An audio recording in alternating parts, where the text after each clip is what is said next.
Republicans, they were banning books. We know they are not smart. We know they cannot stand true history, not his story. They despise the 1619 Project. They launched this 1776, whatever the hell that was. And now the Wall Street Journal is reporting that ahead of next year, the United States celebrating the 250th anniversary of the founding of this country, not for black people, that they are going to be reviewing everything the Smithsonian produces so that it aligns with Donald Trump's view of history. That's right. So this is a piece that was in the Washington Post. The White House will launch a sweeping review of Smithsonian exhibitions, collections, and operations ahead of America's 250th birthday celebrations next year. The first time the Trump administration has detailed steps to scrutinize the institution, which officials say should reflect the president's call to restore, quote, truth and sanity to American history. The vetting process would include reviewing public-facing and online content, curatorial processes and guidelines, exhibition planning and collection use, according to a letter sent to Smithsonian Secretary Lonnie G. Bunch III on Tuesday. Now, a White House official confirmed the plan, which was posted on the White House website. And this is what the Smithsonian said. The Smithsonian's work is grounded in a deep commitment to scholarly excellence, rigorous research, and the accurate factual presentation of history. We are reviewing the letter with this commitment in mind and will continue to collaborate constructively with the White House, Congress, and our governing board of regents. Let's just be as clear as possible. Randy, they're going to rig the research. They're going to strip. You can forget any real talk about slavery, Jim Crow, or any of that stuff, Randy. It ain't gonna happen because these white folks don't want that. They want this to be a whitewashed history of America and a celebration. They do not want to deal with the inequities and the racism that black people, Latinos, Asian Americans, and others have faced in this country. They only want his story being presented. Right. They are erasing history so they can repeat history. They are wanting themselves to be the only heroes in this country. Truly believed in Christopher Columbus, that they were the land that was already here. They are a people who taught us that we were slaved and not real people who were enslaved.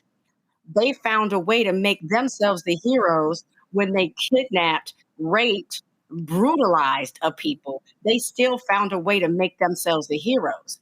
And that's what they're doing again. I mean, you look at the way they now represent it as if it was a celebration, a huge barbecue that they were. Yep. They want history to put them in light.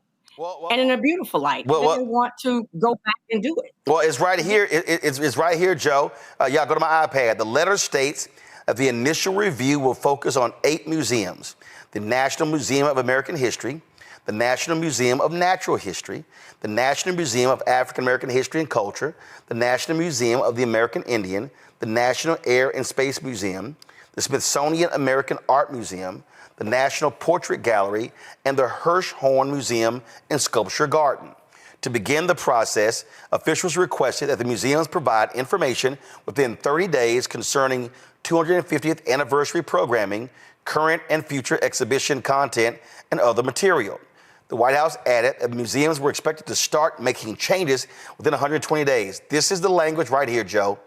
Museums should begin implementing content corrections where necessary, replacing divisive or ideologically driven language with unifying, historically accurate, and constructive descriptions across placards, wall didactics, digital displays, and other public-facing materials, the letter read. Joe, they want to whitewash the history. Yeah, and, you know, there's no concern about the truth, and that's why they didn't say the word truth. That would have been entirely too strong. And in another irony, well, a couple of them, you know, Donald Trump is talking about this being historically accurate and talking about being unifying. I forget what word he used, but he's the most divisive figure in this whole situation. And then here's the other thing. He doesn't know any history, good or bad. He got some folks around him that'll say some things, but he can't sit and have a conversation about history. He doesn't understand American history at all. And so he wants to, create this narrative, push this narrative forward, whitewash history, roll things all the way back, which is what he wants to do. Because I'm skipping across the field because he's jealous of Barack Obama. I mean, come on now. Now he just wants to get rid of it all. Get rid of it all. Throw out the baby with the bathwater. Don't tell the truth. It's all about my truth. But underlying that, what people really need to understand, people that support this man, you got to really understand that he doesn't think very much of you at all. He really believes that the people that support him are stupid. That's why he can talk about Epstein and create the whole QAnon phenomenon fundamentally. So people still showing up at the pizza parlor looking for the basement like it's Pee-wee's Big Adventure, and then tell the same people that there's no list and to look away from it and expect them to do it. Now, he's not having success so far, but actually have an expectation that they'll turn on a dime just because he told them to. That just lets you know how little he thinks of the people that supposedly support him. So it's an interesting time indeed, and it's going to be interesting to see how all of that shapes up, because ultimately this is going to have to stop somewhere. There's going to be some mistakes made somewhere, and you're seeing it with the Jeffrey Epstein thing. And did I already say Jeffrey Epstein? I meant to say that. I meant to say it again. Jeffrey Epstein, Jeffrey Epstein, Jeffrey Epstein. That's what we need to be talking about. What gets me here, real simple, Mustafa, is next year, historically, it's going to be a joke. I mean, they are going to whitewash the hell out of this, and so we might as well just go ahead and prepare it.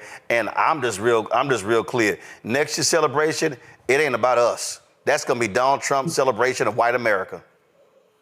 And they're going to use your tax dollars to do it. Let me say that again. And they're going to use your tax dollars. Here's the thing, is that we know what their plan is, because it is the same playbook over and over again. In my mind, when you understand the opponent, then you have to make sure that you're going to do some things that are going to balance that out or help to make sure that folks actually understand what the truth is. So for me, it's about flooding the gate. You flood the gate with the Black Star Network and others who are willing to make sure that we are pushing forward all the greatness that exists inside of the Black community. Everybody from Frederick Douglass all the way up, sharing with folks who maybe had never heard the stories before about how they have contributed to this country, how they built this country, how they made this country stronger. So we don't have to just sit back and take it, but we do have to be strategic about how we're going to share information. For everybody who gets excited online when somebody's twerking, why don't you take some time with your social media platform and also share some information about whether it's somebody in your family or someone who folks may know of, about, their creativity and how they've actually helped to make not only our community stronger and better, but this country. That's how you deal with these situations, along with if there's any legal recourse, and holding these people accountable who are using our dollars. Normally, I would tell folks to focus on Title VI of the Civil Rights, but we know the Department of Justice and others are not going to do anything in that space. So we have to take it in our own hands to make sure that we are sharing the stories and the narratives that are a part of this country. Hello, I'm Isaac Hayes III, founder and CEO of Fanbase. Listen to what I'm about to tell you. The window to invest in Fanbase is closing. We've raised over $10.6 million of our $17 million goal. That means there's room for less than 6,370 people to invest in Fanbase for the average amount. The minimum to invest in Fanbase right now is $399. That makes you an owner in Fanbase today. Go to startengine.com/fanbase to invest. Why? Because current social apps have taken advantage of users for far too long, with content suppression, shadow banning, harmful racist content, and no real tools for monetization and equity. Fanbase has over 1.4 million users and counting, allowing anyone to reach all their following and monetize their content from day one. Social media is the new TV, and whoever owns the apps that distribute that content have the opportunity to own potential billion-dollar companies. While big platforms with uncertain futures are failing to serve their users, Fanbase is stepping up to fill the gap. Don't wait until it's too late. Invest now, invest for yourself and your future. Go to startengine.com/fanbase and own the next generation of social media.